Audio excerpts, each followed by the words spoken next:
Ma'am আসবো। Ma'am আসবো। হ্যাঁ যা বস। বাচ্চারা তোরা বই বের কর। হ্যাঁ ম্যাম। তো বাচ্চারা তোমরা টিফিন করে নাও। বয়রা তুই থাক, আমি একটু হাতটা ধুয়ে আসি। ঠিক আছে। বয়রা তুই জানিস বেঙ্গি গরিব, ও শুধু তোর সাথে বন্ধুত্ব করেছে টাকার লোভে।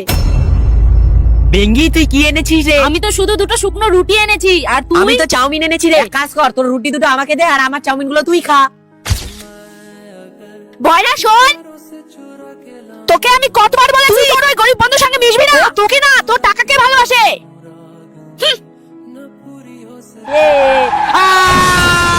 বয়রা তোর অ্যাক্সিডেন্টে তো দুটো চোখ নষ্ট হয়ে গেছিল, তবু তোর বন্ধু বেঙ্গি তোকে দেখতে আসেনি। আমি তোকে সাবধান করেছিলাম না ওর থেকে দূরে থাকতে। বেঙ্গি? আরে বেঙ্গি তুই এখানে কেন? তুই তো কয়েকদিন ধরে স্কুলেও আসিসনি। কাকু বেঙ্গির কি হয়েছে?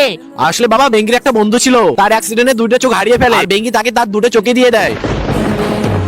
বেঙ্গি